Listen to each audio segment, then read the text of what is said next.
नमस्कार दोस्तों, aspirants campus में आपका स्वागत है। मैं रिचा और आज हम बात करेंगे जो हमारा यूनिट 4 चल रहा था BECC 131 का।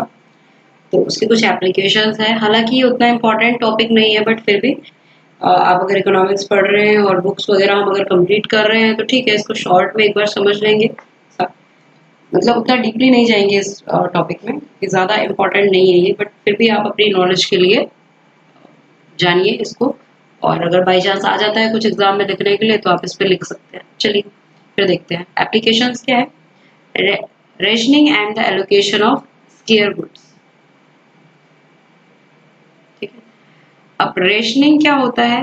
फिक्सेशन ऑफ प्राइस कंट्रोल, यानी कि गवर्नमेंट एक प्राइस तय करती है, यानी कि एक प्राइस पे सील कर देती है गवर्नमेंट, यानी कि फिक्स कर देती है कि इतने प्राइस से ऊपर आप नहीं ले सकते। मान लीजिए किसी का रेट फिक्स कर दिया गवर्नमेंट ने 10 रुपए, तो 10 रुपए से ऊपर आप उसका रेट नहीं बढ़ा सकते। तो इसको कहते हैं प्राइस सीलिंग। ठीक है, जो गवर्नमेंट और इंडस्ट्रीज के द्वारा तय किया जाता है।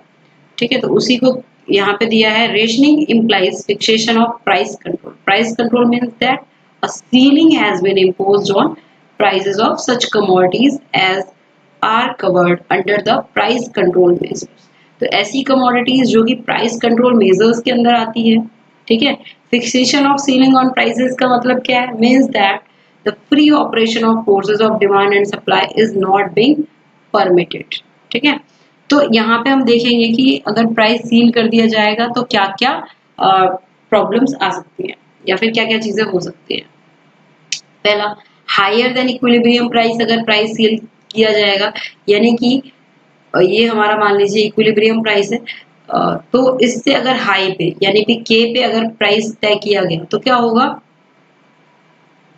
ठीक है, और equal to the equilibrium price अगर हमारा प्राइस तय किया जाएगा, यानी कि पी पे तय किया जाएगा, और लेस देन इक्विलिब्रियम प्राइस यानी कि एच पे तय किया जाएगा, तो क्या क्या हो सकता है, ये सारी चीजें हम यहाँ पे देखेंगे। अब देखिए,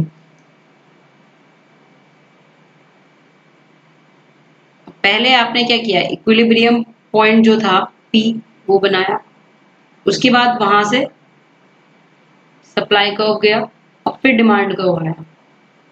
ठीक है, डिमांड कर्व आया, यानी कि यहाँ पे हम बना के देख लेते हैं। ये देखिए, पहले ये हमारा पी क्या है, इक्विलिब्रियम प्राइस है। अब यहाँ से क्या गया, हमारा सप्लाई कर्व गया इसको काटते हुए इक्विलिब्रियम प्राइस, और यहीं से क्या आएगा, हमारा डिमांड कर्व आएगा, मतलब और ऊपर से इसको काटते हुए। तो ये हमारा हो गया इक्विलिब्रियम प्राइस। ठीक है, अब इसके ऊपर वाला जो पार्ट है यहाँ पे, ये हमारा क्या होगा, ये हमारा होगा प्राइस हायर देन इक्विलिब्रियम। तो यहाँ से अगर हम देखेंगे तो ये हमारा होगा प्राइस लोअर देन इक्विलिब्रियम। ठीक है, तो ये क्या हो गया, अब देखिए, अब ceiling more than equilibrium price will have no effect on market. अब इक्विलिब्रियम प्राइस से ज्यादा अगर गवर्नमेंट जो है वो प्राइस तय करती है तो उसका कोई इफेक्ट नहीं होगा। ठीक है, अगर मान लीजिए कि बेनिफिट जो हो रहा था किसी भी फर्म को, वो 50 रुपए पर प्लेट के हिसाब से बेनिफिट हो रहा था, यानी कि एक प्लेट है, कोई भी प्लेट बनाया है उन्होंने या फिर कुछ भी बनाया है, 50 रुपए का कोई भी गुड बनाया है और उसमें उसने सारे बेनिफिट अपने जोड़ रखे हैं, लेकिन गवर्नमेंट उसका जो प्राइस सील करती है वो 60 रुपीज सील करती है, तो मार्केट पे क्या इफेक्ट होगा? कोई बात नहीं, कोई बात नहीं। ठीक है, तो no effect on market, market पे कोई इफेक्ट नहीं होगा। अच्छी बात है भाई। The supplier on the other hand would be waiting in their wings to supply more. ठीक है, उल्टा सप्लायर क्या सोचेंगे कि भाई ठीक है और भी हम ज्यादा सप्लाई करेंगे, क्योंकि क्या है, क्वांटिटी अभी प्रेजेंटली क्या है, डिमांड में है और हमको अच्छा खासा प्राइस भी मिल रहा है, तो there will be tendency for price fall down to be equilibrium level. तो क्योंकि आगे क्या होगी, टेंडेंसी होगी कि प्राइस जो होगा गिर के कहाँ आ जाएगा, इक्विलिब्रियम पे आ जाएगा। तो इसीलिए अभी जितना फायदा मिल रहा है उतना उठा लो। ठीक है, अगर प्राइस जो होगा इक्विलिब्रियम पे अगर सेट किया गया होगा, it will leave the market unaffected, क्योंकि भाई इतना तो उन्होंने भी चुना था ना, जिसकी फर्म है उसने भी इतना ही चुना था, और उसी रेट पे गवर्नमेंट ने भी सील कर दिया, तो क्या होगा, मार्केट में कोई इफेक्ट नहीं होगा। लेकिन लेकिन लेकिन अगर प्राइस जो है इक्विलिब्रियम प्राइस से कम पे अगर सील कर दिया गवर्नमेंट ने, तो क्या होगा, तब हो सकती है प्रॉब्लम। देखिए, तो गवर्नमेंट है इम्पोज किया है, सील किया है OH पे, एच हमारा था ना नीचे वाला एरिया, तो ये वाला देखिए, जैसे मान लीजिए इस पे इक्विलिब्रियम प्राइस था हमारा पी, लेकिन गवर्नमेंट ने इस पे OH पे सील कर दिया है प्राइस को, तो क्या होगा देखिए, OH पे सील कर दिया है, equilibrium price OP would no longer be legally obtainable. तो OP यानी कि जो इक्विलिब्रियम प्राइस था वो तो ऑब्टेन हो ही नहीं सकता है ना, तो क्या होगा, price must reduce from OP to OH। तो प्राइस क्या होगी, रिड्यूस कम हो जाएगी, OP से OH पे हो जाएगी। At lower price OH quantity demanded will expand HN।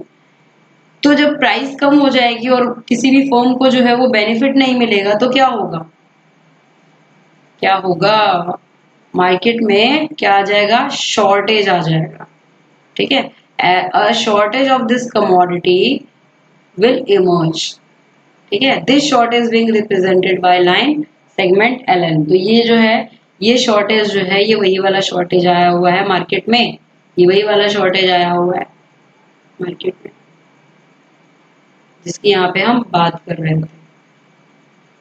ये जो शॉर्टेज है, ये वही वाला शॉर्टेज आया हुआ है जिसकी यहाँ पे हम बात कर रहे थे। ठीक है, देखिए तो आगे क्या होगा, अब आगे की कहानी देखते हैं क्या होता है। देखिए, तो उसके बाद क्या करते हैं हम, कंक्लूजन पे पहुंचते हैं about the effect of price control in free market. ठीक है, प्राइस कंट्रोल के इफेक्ट पे तो अब क्या क्या कॉन्सिक्वेंसेस हो सकते हैं। शॉर्टेज आएगा पहला, तो quantity actually sold and brought in market will shrink. ठीक है, तो मतलब सप्लायर जो होगा वो सप्लाई नहीं करेगा ज्यादा, उसको बेनिफिट नहीं हो रहा है, फायदा ही नहीं हो रहा है ना, इक्विलिब्रियम प्राइस से नीचे पे प्राइस सील कर दिया गया है। तो large chunk of consumer demand will go unsatisfied. तो जब सप्लायर ही नहीं होगा मार्केट में, क्या होगा, तो डिमांड्स पूरी नहीं होंगी, है ना, डिमांड्स पूरी ही नहीं हो पाएंगी। फिर क्या होगा, problem of allocation of limited supply among large number of consumers, यानी कि लोगों को क्या मिलेगा, सामान ही नहीं मिलेगा। ठीक है, सप्लाई क्या हो जाएगी, लिमिटेड होगा। Shortage of commodity means all those consumers who demand the commodity at ruling price can not be satisfied, यानी कि जो कंज्यूमर्स होंगे वो सेटिस्फाई नहीं हो पाएंगे। Large number of potential consumer commodity will be denied to use. ठीक है, तो उनको मतलब बेनिफिट्स नहीं मिल पाएंगे। उसके बाद क्या हो जाएगा, जब बेनिफिट्स नहीं मिलेंगे, वैसे नहीं बिकेगा, तो क्या होगा, कंज्यूमर क्या करेंगे, ब्लैक मार्केट से वो चीजों को खरीदेंगे, तो क्या होगा, ब्लैक मार्केटिंग बढ़ेगी, है ना। It is direct consequences of price control, ये प्राइस कंट्रोल का डायरेक्ट कॉन्सिक्वेंसेज है। अब ब्लैक मार्केटिंग का मतलब क्या है, सिचुएशन आ जाएगी in which the controlled quantity commodity is sold unlawfully। अब इसको क्या करेंगे, अनलॉफुली बेचा जाएगा। जब सीधा सीधा नहीं मिलता है कोई चीज, तो ब्लैक मार्केटिंग से लोग ज्यादा पैसे दे के लेते हैं। ठीक है, तो क्या होगा, प्राइस हाई देना पड़ेगा। ठीक है, unlawfully and force selling price. तो ये सिचुएशन जो है ये अराइज हो जाती है बीच बीच में, इसीलिए हमें क्या करना है, प्राइस को सस्टेन करके चलना है। अब देखिए, अब दूसरा क्या आता है, प्राइस सपोर्ट मेजर आता है। प्राइस सपोर्ट मेजर, इसमें क्या होता है, जो उसमें क्या था, मैक्सिमम प्राइस जो है वो गवर्नमेंट सील करती है, और यहाँ पे क्या करता है, मिनिमम प्राइस, मिनिमम प्राइस जो है वो गवर्नमेंट तय करती है। ठीक है, fixed on the prices such as commodity are covered under price support measure. तो ये क्या कर रहा है, प्राइस सपोर्ट कर रहा है कमोडिटीज को। अब देखिए, producers of this commodity need not sell at prices lower than the floor prices. अब जो प्रोड्यूसर होंगे भाई, इससे कम प्राइस पे नहीं बेच सकते। अगर मान लीजिए गवर्नमेंट ने किसी चीज का 15 रुपए फिक्स किया है, तो आप उसको 10 रुपए में नहीं बेच सकते हैं। ठीक है, तो ये क्या हो गया, ये मिनिमम सपोर्ट प्राइस है। ठीक है, एमएसपी, एमएसपी की बात आपने सुनी होगी ना, कि किसानों को चाहिए मिनिमम सपोर्ट प्राइस, गवर्नमेंट नहीं मान रही है, या फिर अब किसानों को मिल गया है एमएसपी। ठीक है, तो fixation of floor price means the free operation of forces of demand and supply is being interfered with. ठीक है, तो यहाँ पे क्या है, गवर्नमेंट जो है मिनिमम सपोर्ट जो प्राइस है वो तय करेगी, उसके ऊपर आप जितना लेना चाहे ले सकते हैं, तो मिनिमम आप इतना तो लेंगे। बात यहाँ पे आ जाती है। तो government decide to impose price support. ठीक है, गवर्नमेंट ने अगर सोचा कि हमें प्राइस सपोर्ट करना है, price support means the government impose a floor on prices. Floors could be fixed at price, जैसे कि lower than equilibrium, equal to equilibrium और मोर देन इक्विलिब्रियम। ये तीन फ्लोर्स पे जो गवर्नमेंट है वो तय करेगी। अब मान लीजिए कि मतलब गवर्नमेंट ने तय किया प्राइस जो है minimum price lower than equilibrium ले लिया तो क्या होगा, और अगर इक्विलिब्रियम पे ले लिया और अगर इक्विलिब्रियम से ज्यादा ले लिया, इक्विलिब्रियम से ज्यादा लिया तो क्या होगा, सरप्लस होगा।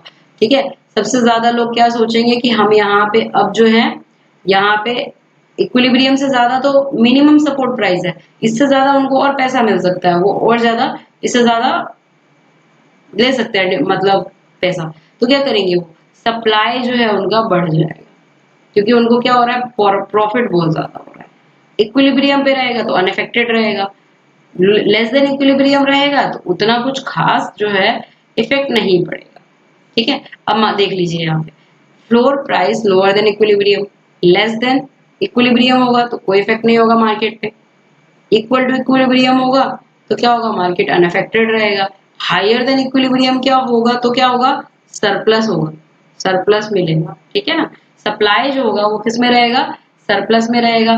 क्योंकि क्यों सरप्लस में रहेगा, क्योंकि जो सप्लायर होंगे वो और ज्यादा सप्लाई करेंगे क्योंकि उनको बेनिफिट ज्यादा अच्छा हो रहा है, ज्यादा बेनिफिट हो रहा है।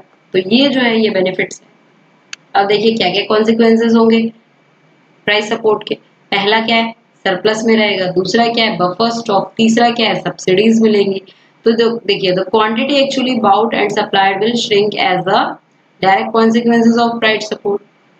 The large chunks of producer stock will remain unutilise, यानी कि इतना ज्यादा प्रोडक्शन हो गया है कि इतनी ज्यादा तो डिमांड ही नहीं है, तो क्या हो गया, सामान हमारा रह गया सरप्लस में। दूसरा क्या होगा, buffer stock, maintain support price, the government will have to design some such program as to enable producer to dispose their surplus stock. ठीक है, one such program can take form of buffer stock. तो इसको क्या करेंगे, stock करके रख सकते हैं पहले से। तो गवर्नमेंट क्या करेगा, purchase the surplus stock available with the producer. अब गवर्नमेंट उसको परचेज कर सकती है। These stocks are released if and when the production of supported commodity suffers. The buffer stock operation benefit or the producer as a group, but who bears the cost? लेकिन इसका पैसा कौन देगा, first the consumer who has to pay high prices of the product। पहला तो वो consumer जो इसके हाई प्राइसेस देगा प्रोडक्ट के। दूसरा people in general who have paid taxes to support this program। दूसरा कौन देगा, वो लोग देंगे जो टैक्स पे करते हैं। ठीक है, गवर्नमेंट अगर खरीदती है तो जो टैक्स पेयर्स होंगे वो देंगे।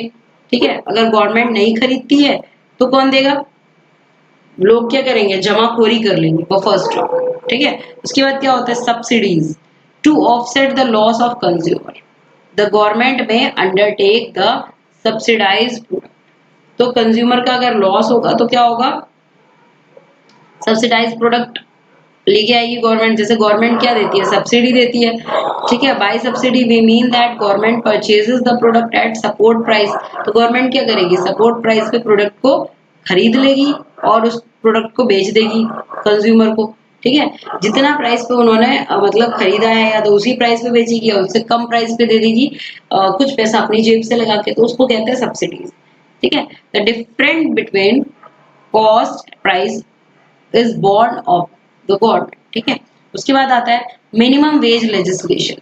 मिनिमम वेज लेजिस्लेशन में क्या है कि इससे कम पे आप कोई भी लेबर नहीं रख सकते हैं। मान लीजिए अगर गवर्नमेंट ने फिक्स किया है कि 350 रुपीज पर डे हिसाब से कोई भी लेबर जो है वो वर्क करेगा, तो इससे कम पैसों में आप कोई भी लेबर नहीं रख सकते। आप ये नहीं कह सकते कि भैया 300 ले लेना ये काम करो, ये चीज नहीं होगा। ठीक है, तो इसी को कहते हैं minimum wage legislation, similar to fixing floor prices. A government at times are known to have interfered in the factor market also. तो फैक्टर मार्केट में भी गवर्नमेंट जो है वो इंटरफेयर कर रही है। ठीक है, तो ये कैसे होगा, तो देखिए employers may be prohibited by from paying less than the minimum wage fixed by the government. तो मिनिमम वेज जो गवर्नमेंट ने फिक्स किया है मिनिमम वेज, उससे कम जो होगा कोई भी एम्प्लॉयर जो होगा वो नहीं लेगा। तो ये चीज यहाँ पे आ जाती है। तो हमारा लेबर क्या होगा, सरप्लस में बैठा रहेगा। अब यहाँ पे भी तीन बन जाती है बातें। ठीक है, जब मिनिमम वेज जो होगा इक्विलिब्रियम के बराबर होगा, लेस देन इक्विलिब्रियम होगा या इक्विलिब्रियम से ज्यादा होगा। अब इक्विलिब्रियम से ज्यादा होगा तो लेबर क्या होंगे, सरप्लस में होंगे। बहुत ज्यादा लेबर मिल जाएंगे, बैठ जाएंगे कि भाई हमें चलो काम मिलेगा, इतना ज्यादा पैसा मिल रहा है तो ठीक है ना। उसके बाद फॉल इन एम्प्लॉयमेंट क्या होगा, जब लेबर काफी ज्यादा, यहाँ पे आप देख रहे हैं कि लेबर क्या है, सरप्लस में, ठीक है, तो एम्प्लॉयमेंट उतनी नहीं मिल रही है उन लोगों को, ये बात यहाँ पे आ जाएगी। चलिए देखते हैं इसको भी। देखिए, where the law or the agreement is effective, it will raise the wage that labor remains remains in employment, ठीक है। OP to OZ, अब देखिए OP to OZ क्या है, लेबर जो रहेगा वो एम्प्लॉयमेंट में रहेगा। अब मिनिमम वेज जो होगा वो lower than actual amount of employment होगा, तो क्या होगा, labor would be demanded, whereas the equilibrium wage labor was being supplied and demanded, employment will fail, ठीक है। तो एम्प्लॉयमेंट यहाँ पे क्या हो जाएगा, फेल हो जाएगा। अब मिनिमम वेज रेट जो होगा जब सरप्लस ऑफ लेबर क्रिएट करेगा, ठीक है, तो क्या होगा, लेबर जो होंगे वो काम करना चाहेंगे लेकिन उनको काम ही नहीं मिलेगा, सरप्लस लेबर होंगे यानी कि अनएम्प्लॉयमेंट की स्थिति आ जाएगी, अनएम्प्लॉयमेंट की स्थिति आ जाएगी। अब क्या होगा, some of the unemployed workers may be tempted और forced to offer themselves for work at the wage rate below the floor rate. अब कुछ जो वर्कर्स होंगे वो क्या कहेंगे, वो कहेंगे कि भाई हमें कम पे भी काम दे दो, बस काम दे दो, ठीक है। तो बात वहीं पे आ जाती है कि जब सरप्लस में लेबर हो जाएंगे, उनको काम नहीं मिलेगा, तो कहेगा भाई कुछ भी दे दो बट काम दे दो हमें, भले 200 रुपये दे दो, कोई बात नहीं। अब उसके बाद आता है आर्बिट्रेज, ये इतना ज्यादा इंपॉर्टेंट नहीं है पर फिर भी चलिए देख लेते हैं इसको। तो ये क्या है, ऑपरेशन है involving simultaneous purchase and sale of commodity in 2 or more markets between which their price differential or discount. अब यहाँ पे क्या आर्बिट्रेज क्या है, अब मान लीजिए आपने नई दिल्ली में कोई सामान खरीदा, ठीक है, और जाके उसको कहाँ बेच दिया, नोएडा में बेच दिया, क्योंकि नोएडा में आपको क्या मिल रहा था, प्राइस अच्छा मिल रहा था, गुड प्राइस मिल रहा था, इसलिए आपने जाके नोएडा में बेच दिया। तो इसी को कहते हैं आर्बिट्रेज। जब तक आपका ट्रांसपोर्ट जो चार्ज है उस प्राइस से मैच कर रहा है, यानी कि उस प्राइस से ज्यादा कम है ट्रांसपोर्ट का किराया आपका, तब तक आप क्या करेंगे, आप वहां के मार्केट में जाके बेचते रहेंगे। जब आपको दोनों तरफ का मार्केट जो है इक्विलिब्रियम लगेगा, यानी कि ठीक है इतने में ही दिल्ली में भी बेच सकते हैं, इतने में ही नोएडा में भी बेच सकते हैं, तो आप क्या करेंगे, आप नोएडा जाना बंद कर देंगे उसके बाद। तो यही चीज है यहाँ पे। देखिए, प्राइस ऑफ मशरूम इन कहाँ पे, New Delhi, price of mushroom in Noida, ठीक है। तो अब यहाँ पे क्या था, प्राइस हाई है तो डिमांड क्या होगा, क्वांटिटी क्या होगा, कम है। अब यहाँ पे प्राइस क्या है, लो है, क्वांटिटी क्या है, ज्यादा है। अब यहाँ से बंदों ने खरीद लिया, लोगों ने क्या किया, भाई प्राइस कम था तो काफी ज्यादा खरीद लिया, और नोएडा में जाके क्या है, हाई प्राइस है तो यहाँ पे जाके बेच दिया, ठीक है। तो इसी चीज को यहाँ पे समझाया गया है। A vertical supply curve in each city represent quantity of mushroom now available in each plate. New Delhi, if the equilibrium price of New Delhi is much less than Noida, a trucker might be buy a load in New Delhi and sell them in Noida. ठीक है, अगर equilibrium price जो होगा वो new Delhi का क्या होगा, कम होगा नोएडा से, तो क्या करेगा, लोड करेगा और जाके नोएडा में जाके बेच देगा, ठीक है। तो इसमें क्या है, आर्बिट्रेज जो होगा वो प्राइस डिफरेंशियल को क्या कर देता है, कम कर देता है, बिकम इक्वल और to less than the cost of transportation between 2 points. या तो क्या हो जाता है, प्राइस इक्वल बढ़ जाता है, या फिर क्या होता है, थोड़ा बहुत ट्रांसपोर्टेशन कॉस्ट मिला के आसपास पहुंच जाता है। If transportation cost are small relative to the price of good, price differential between cities will remain small, ठीक है। अगर ट्रांसपोर्टेशन गुड्स जो है वो ज्यादा है तो दोनों सिटीज के बीच में जो प्राइस होगा वो कम हो जाएगा, यानी कि ठीक है यहाँ पे इतना मिल रहा था, यहाँ पे इतना मिल रहा है, दोनों का डिफरेंस देखेंगे तो ज्यादा नहीं निकलेगा, 200 रुपया निकलेगा, तो वही हो गया।